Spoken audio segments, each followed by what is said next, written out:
Hello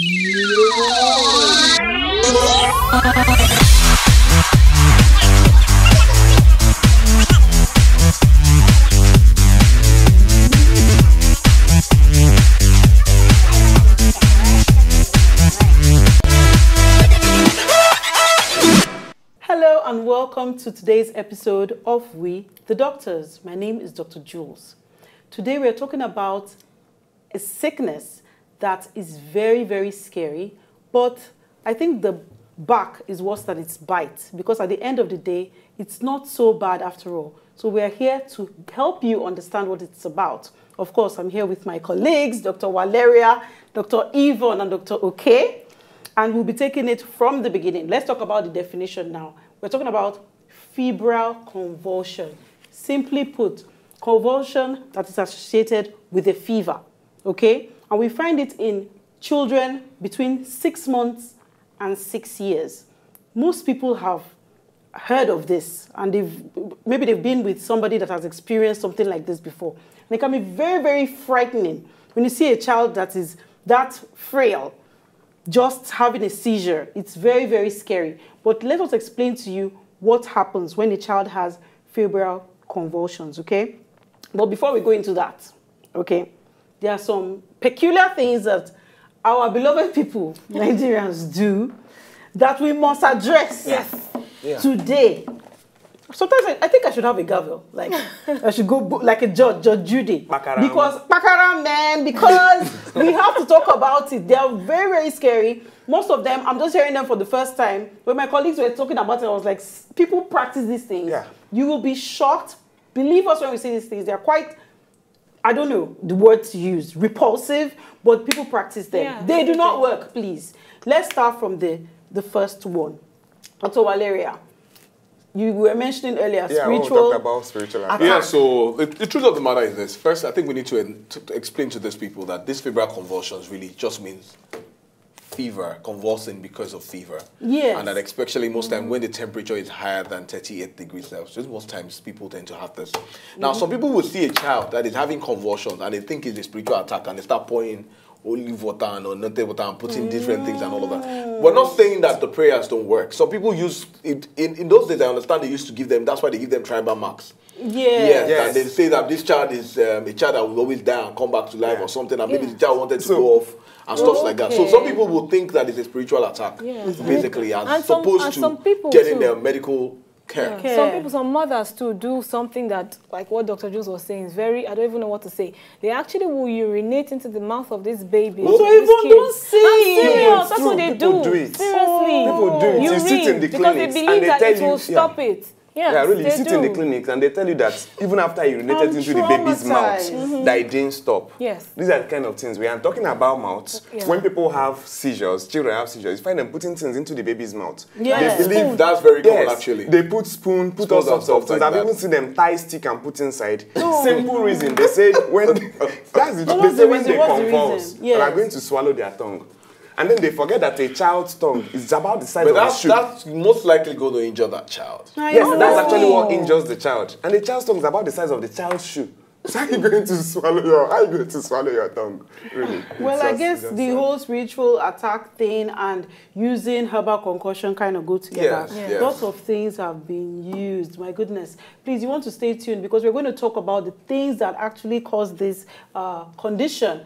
Now, for febrile convulsions, you know, most times when people think of seizure, they think of something happening to the person's brain.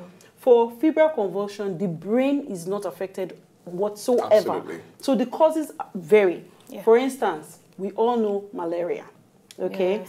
We looked at a recent study that was trying to relate what is actually triggering this convulsion.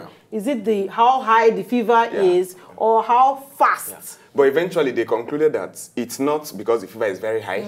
And it's also not because the fever came up so fast. You know, the mothers say, that it just started yesterday and then by today started convulsing. It's really not that speed that makes a child convulse. There are so many factors involved. Sometimes even family history is implicated. Or febrile convulsion. Or febrile convulsion, yes. Family season. Even a previous febrile convulsion can predispose you to another one, but not necessarily because the fever got to 38 all of a sudden, or because it was at 40. Somebody could have a febrile convulsion at 37.9, and someone at 40 will not have any. Exactly, and even very simple things like ear infection in children. You know, most times parents don't even know their kids have this ear infection till you touch that area and the child is shouting, or probably they're having a discharge or something. This is an infection going on. It will predispose the child to have high temperatures that can cause these febrile convulsions that we're talking about. Yes, one of the causes is tonsillitis. Tonsillitis, it talked about the tonsils, and then once, especially for children, most times it gets inflamed. I remember that for kids, their immune system is still a bit low. They can't fight against some of those things. And they go to the crèche, they go to primary schools and nursery, and they play with other children who have the infection. And by the time they are playing around, coughing and sneezing around each other, they pick up different things, and then they might have tonsillitis. Now, when they have tonsillitis, they usually have fevers with them most times. And when is the fever? Tonsillitis is one thing that usually have very marked fever. And a lot of times can predispose that child to having febrile convulsion because of the high fever. And gastroenteritis. True. Big name for stooling and vomiting. I know. Gastroenteritis. Again, stooling and vomiting. It's not every time that you just stool and vomit because the child maybe ate paper. No. Sometimes there's an infection causing this. Exactly. And basically, once the infection causes fever, there's a possibility that the child may have a febrile convulsion. Not a very high one, but the possibility is still in a nutshell, viral infections anyway. That cause viral fever. infection, even post-immunization. Yes, that's true. There you go. Some mothers have complained of a convulsion after immunization. Yes. And then they give that as the reason for missing out on other immunization they were supposed to have. Please don't. Yes, exactly. And what Dr. Valeria mentioned about tonsillitis too, those kids that have the fever, they usually now prefer taking fluids because it's so painful. They prefer only fluids and they don't eat as much as they should. They should. So that's during the that simple time. of nabbing it. Exactly, as well. But don't play doctor, we are here. Please Please still go. Yes, please still go to the hospital. Yes, we'll take a quick break now. When we come back, Dr. Yvonne will be giving us the illustration on how you can recognize seizures, no matter how little they are. Those simple signs for you to detect. Okay? We'll be right back.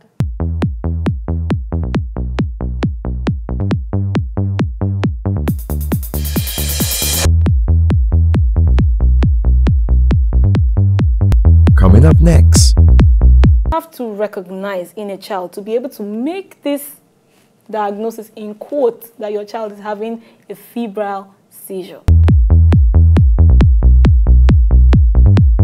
Hello and you're welcome back. This is We the Doctors. I'm Dr. Yvonne and this is the illustration segment.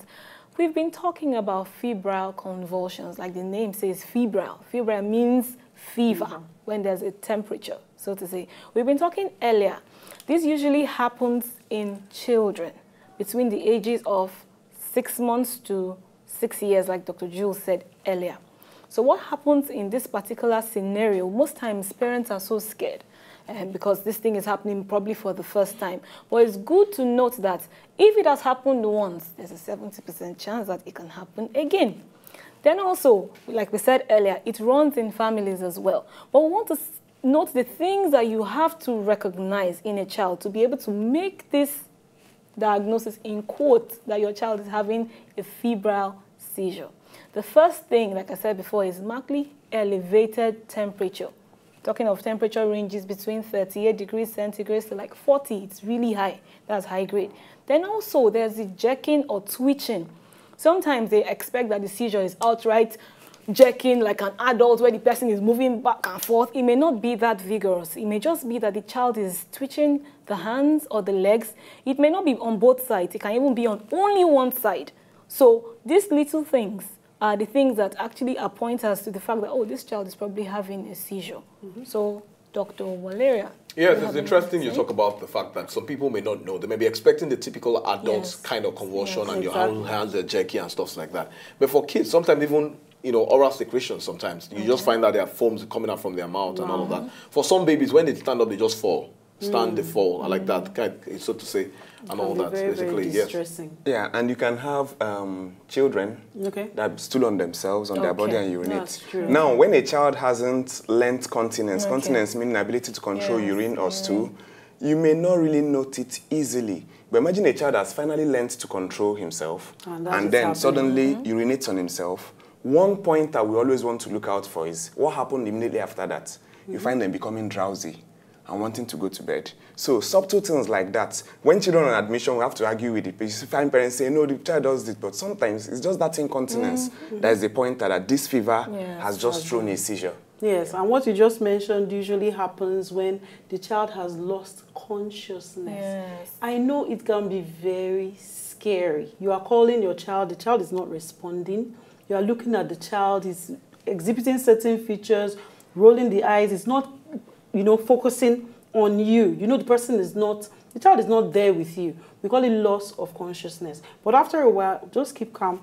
The child will come to. But there are several steps that you would like to take when something like that happens. And Dr. Yvonne will lead us through that. Exactly. Like Dr. Jules said earlier, do not panic, if at all. Because when you panic, who is the patient here? The child or you. Exactly. So you want to remain calm. True. And because this involves a fever, so you might want to open the windows around if the place is a bit stuffy. If the child is wearing any tight clothing, remember, during the episode, do not touch. Don't try to hold the child back till it is over. Then you want to loosen if the child is wearing any tight clothing or warm clothing. Then place the child on the side, especially if the child is vomiting. You want to make sure the area around there is cleared, so no object is around that the child can get traumatized. Or imagine a child falling into fire because of his seizure. Like in the villages where you know there are fireplaces all around the place. So you just want to make sure that these things are in place while you are on your way to the hospital. Yes. Yeah. So how can one identify a febrile seizure? We've told you, now you know, but we still want to find out from people. How can you identify a febrile seizure? So I think it's interesting to find out what people's opinion is about identifying febrile convulsion. Ask when you ask them about causes of convulsion, really. So let's hear what our people have to say as usual. Hear what they have to say, and we'll be right back in the studio. So please do not go anywhere. Stay tuned.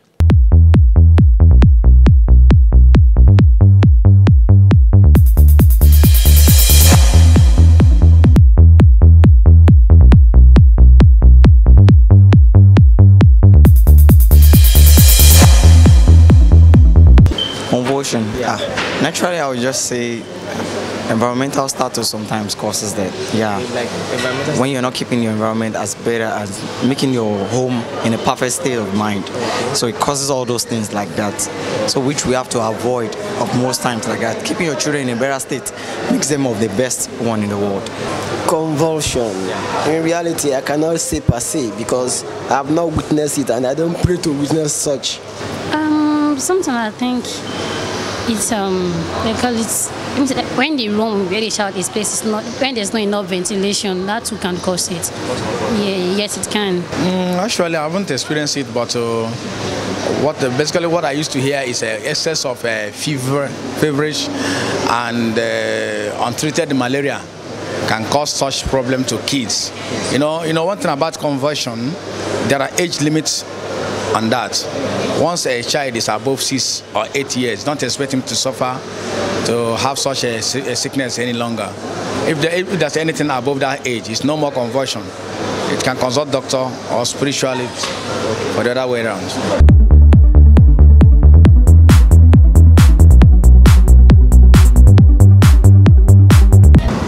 I think some could come from hereditary problem and some comes from exposure of the baby's nerve to germs. I've had experience on that. If a child, that baby at that early stage is exposed to germs, the nerve is not cleaned well with what is used to clean it, and it's kept dry. It's, germs will enter from there. It causes convulsion. I have no clue. Yeah. You do know what convulsion is, right? Yeah, I had a younger brother that was like that. At first, I didn't understand, but they told me it was convulsion, and it just disappeared after a while. Well, I can say that right from time, it starts from the pregnancy when a lady or a woman did not take care of himself during pregnancy. And those antenatal things, if you don't go for it, it can cause convulsion if you don't take care of your baby before childbirth.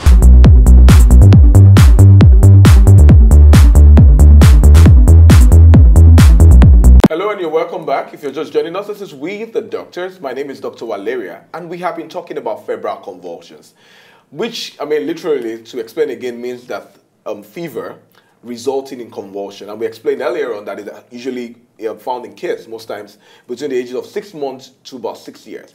And we said that most times their temperature is usually greater or equals to 37.8 or even 38 in some instances. Now, this temperature is axillary temperature, meaning the armpit temperature, because sometimes you realize that some people just check the temperature from the ears and from the anus and all of that and just judge based on that. You still have to minus and for some of those kind of thermometers, basically. Yes, now, on this segment, we're going to be telling you on things you need to keep at home to prevent any form of febrile convulsions. You know, you have kids at home, you have babies at home.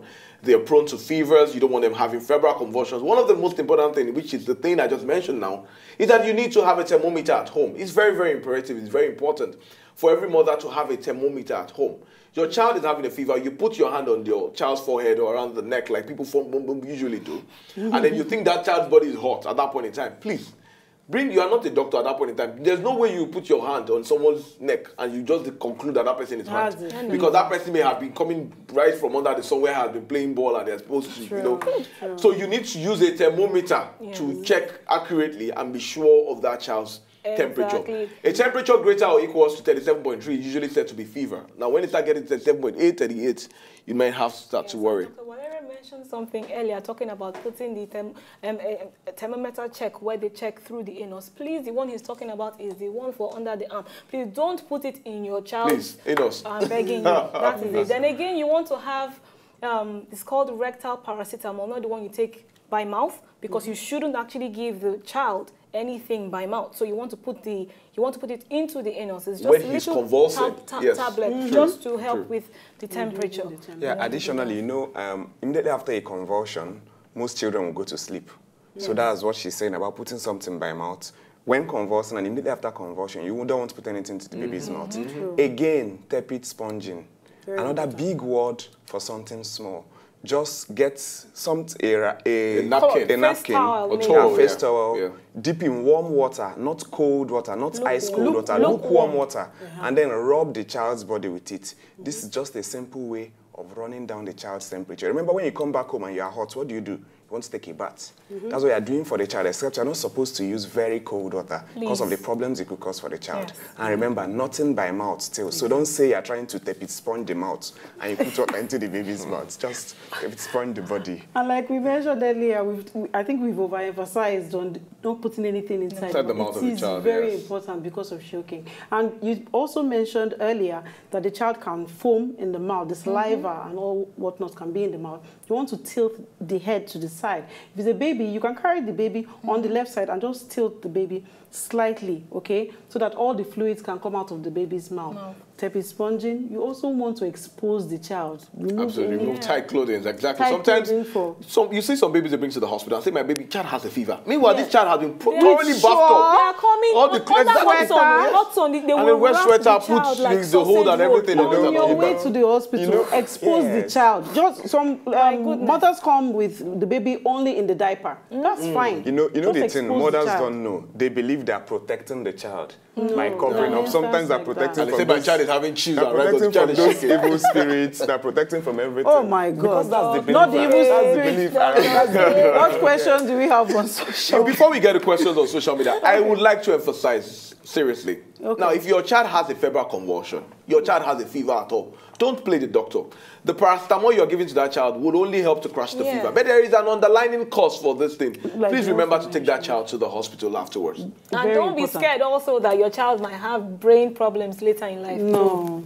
Yeah. And talking about brain problems, that's exactly what Justina was asking us. She visited our cooltv.cool page and dropped a note for us. She said that her child has had 2 seizures so far in his life. He said the 2 times the doctor said they were febrile convulsions, that she had nothing to worry about. But the child has come now to a school age, and that she wants to know whether febrile convulsions that the child has had will affect the baby's brain. My answer is no. It's very unlikely because most febrile convulsions will expire in 15 minutes, and that's not enough time to cause a problem for the child's brain. If your doctors assured you that they were just febrile convulsions, then don't be worried. You're not going to have problems with your child's intelligence. Nothing's going to affect your child's IQ. Your child is going to perform well at par with other members of this, other classmates. But don't forget, it's not the febrile convulsion if the child is not doing well, because the child may have to walk like other students. The child plays a lot and doesn't study. Grades are going to be down. And it's not going to be the... You shouldn't blame it on febrile convulsion. And it's simply that way. It will not cause epilepsy. It will not cause any other mental problems as you're suspecting. Exactly. So that is based on the fact that they don't have a family history of epilepsy. Yes, considering they don't have that family. If you do not have a family history of epilepsy, you have nothing to fear. But if there is, an isolated febrile convulsion will not damage a child's brain. Will not lead, to epilepsy. So that has been our show for today. We'll be talking about febrile convulsions. My goodness. I hope we've been able to demystify it a bit for you, and you're no longer like scared about the whole thing. The child will outgrow it. If it's the pediatrician that told you that it's febrile convulsion, don't listen to your neighbor that is playing doctor. Please, let us be the ones to tell you, okay? The discussion continues on our website. It's cooltv.cool, and you can click on With the Doctors or follow us on Twitter. It's at WTD, or you can hashtag WTD and leave your comments. We'll get back to you. For myself, Dr. Jules, and my colleagues, we're all saying bye-bye. Bye, guys. And please stay safe.